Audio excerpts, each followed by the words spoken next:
Hi there, it's Greg Boyer from Startup 101. Today I'd like to talk about the pros and cons of starting up your new business. No doubt you've been thinking about your new business and whether it's going to be all worthwhile with all the effort you put into it and what the results are going to be at the end of the day. It's only natural. Everything we do, we always want to try and make sure there's more benefit in what we're doing than detriment.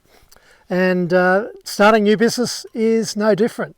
So what I'd like to run through today is what I've found over the years being in small business, the pros as well as the cons.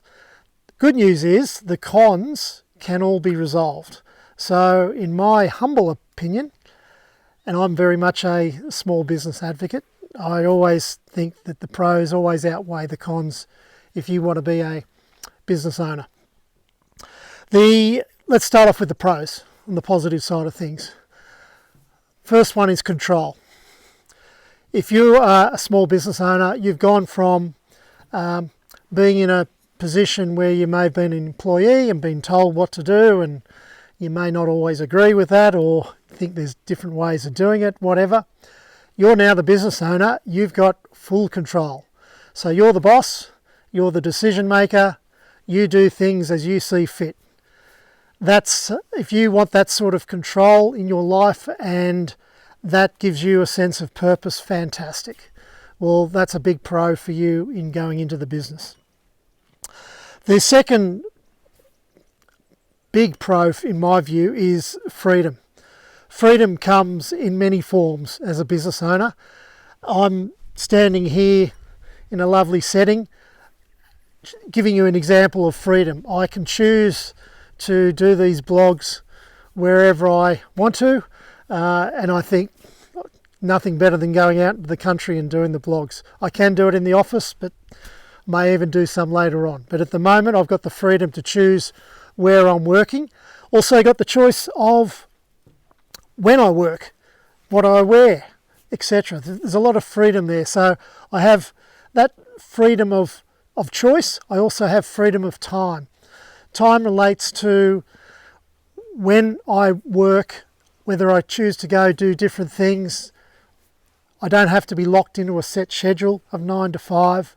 It's just that sort of freedom of time, control, etc. is, well, I wouldn't have gone from large corporations and coming back to small business if I didn't see that freedom as being a huge benefit for me.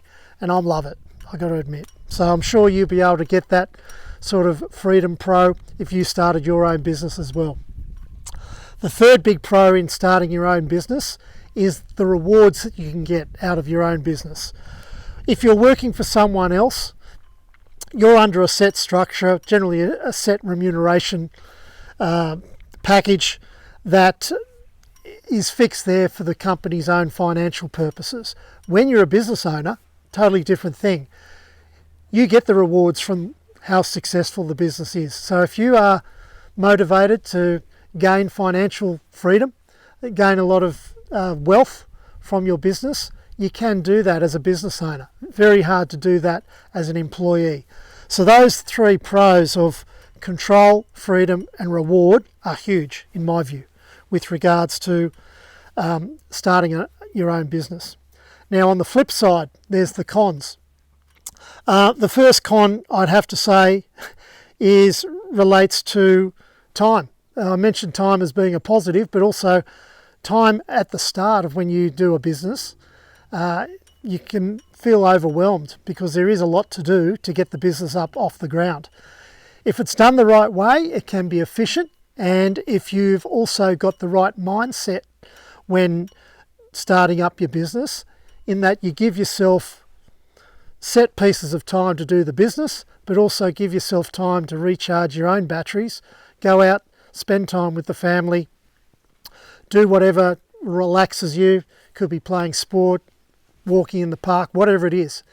So, yep, time is constrained a lot when you are starting a business. It gets better as you go further along the journey and you can start delegating things to others within the business or bring in consultants to do certain things. But right at the outset, you're the person that's required to do it all. So, yep, that can be a con. The second con can be the risk. Huge risk with regards to starting a business financially. You've probably seen the statistics. There's high failure rate within the first 5 years. I think a lot of that relates to the initial planning. If the planning is done at the front end of a business and it covers off a lot of the what ifs, a lot of the contingencies, then a lot of the risk is taken out of starting up the business. Sure, there will be occasions where the business is just at the wrong time, wrong place. COVID is a good example of that. I would feel sorry for people in hospitality and hotels and so on, food. Been very difficult for them. Nothing to do with their planning of the business, just at the wrong place and at the wrong time. Likewise, a dozen or so years ago at the GFC, I had my own personal experience about being at the wrong place at the wrong time. So yeah, it can happen. That is the risk of going into your own business. But if you can plan and see the majority of the risks that are within your control and put in contingencies for those, well then a lot of your risk is mitigated. So that's the second con. The third con, I would say, and it kind of relates to time in a way, is that owning your own small business, even owning your own big business, let's just say owning your own business takes a lot of hard work, especially at the front end. When you're first starting up, you're generally the only person that's doing the work. You might be able to bring in people to create a website or help you set up your accounts and so on and so forth. But the majority of what needs to be done falls on your shoulders. So it takes a lot of hard work. Again, going back to the planning part of your new business, if you do it the right way and you can segment all the tasks to be done in a timely manner, it takes a lot of the pressure off you. I've developed a plan called 3 Steps to Startup Success, which runs through the different steps of going through a small business. It takes a lot of the hard work out of the starting up a business because it follows the right sequence of where you do things and then you check to make sure that you're heading on the right path. You've overcome the risks at that point and everything's viable, and then you move on to the next step. There's also going to be templates and documents and tips and tricks that I'll be also like to share with you about the 3 steps to startup success over the ensuing blogs. So please keep an eye out for that. So yeah, the hard work part is there.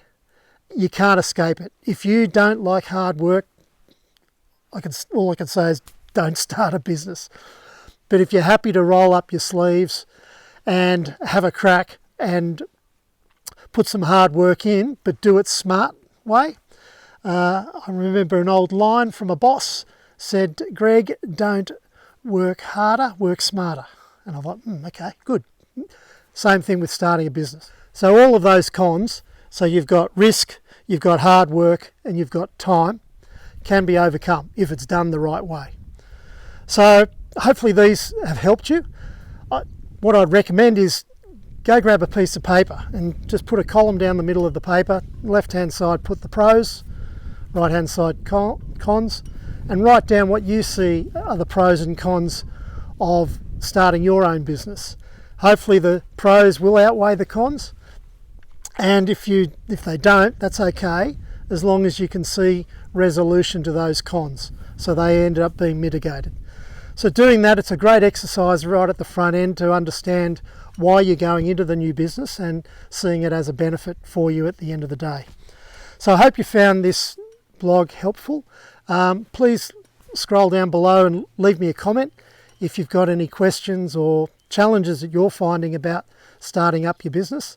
If you like the business and you like the video and you're on the YouTube channel, please subscribe. There's also a subscribe button on our website, startup101.com, right at the top right corner, where if you subscribe to that, I'll be able to give you updates of when the new video blogs are out and also the emails.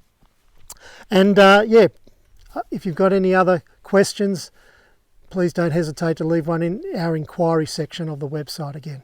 So thanks again for listening today. Take it easy. See you soon. Bye.